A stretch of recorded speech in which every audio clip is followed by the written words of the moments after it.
What's up guys, it's Bucky and welcome to your 22nd Java tutorial.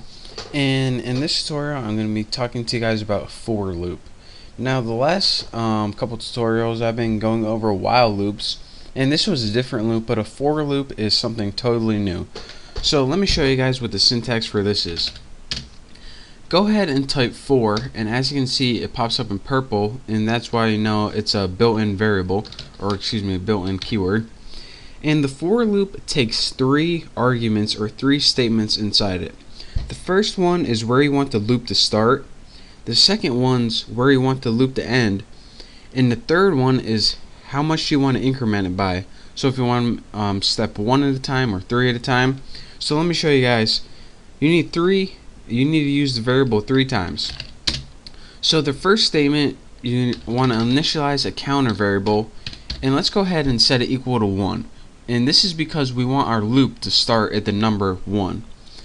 The next one is the same thing you did in the while loop. It's the loop condition. So let's go ahead and put counter less than or equal to 10. So now our loop starts at 1, and it's going to go until it's less than or equal to 10. So it's going to go until 10. So next thing, we want to say how much do we want our counter to increment by. Well, we just want to go 1, 2, 3, 4, 5, 6, 7, 8, 9, 10, so we want to increment it 1 at a time. So it's going to start at 1. As long as it's less than or equal to 10, it's going to keep going, and we want you to go 1 at a time.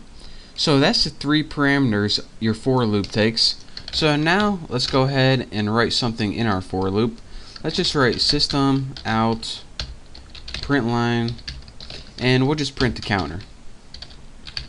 Now let's go ahead and run this, see if we got any errors, and we don't. And as you can see down in our run box, 1, 2, 3, 4, 5, 6, 7, 8, 9, 10. And again, this happened because it started at 1, our counter variable. The next thing it did is ran until it was greater or equal, less than or equal to 10.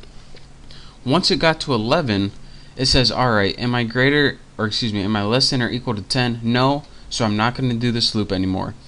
And then I incremented it 1 at a time. You can also increment it like something like 3 at a time by pressing plus equals 3. Remember we learned that in one of the previous tutorials. Now once you change the incrementer, instead of stepping by 1, it steps by 3 at a time. 1, 4, 7, 10. The next one's 13, which is outside our condition, so it proves false. But again, we can change the starting point. Say we wanted to start it at 6 and go until let's say 21. So now it starts at 6 and goes to 21 and steps by 3s. So let's go ahead and run this, and as you can see, 6, 9, 12, 15, 18, 21, and then it stops. So that is how you use the basics of the for loop. Again, it takes 3 statements or parameters. The first one is where you want to start. The second one's where you want to end, or it's going to run as long as this condition is true. And the third one is how much you want to increment by.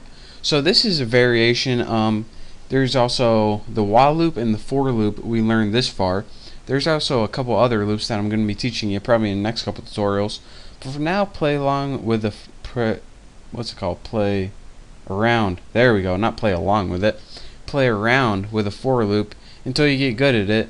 And once you do, you're ready to move on to the next tutorial. So again, thank you guys for watching. Make sure to subscribe, and I'll see you next time.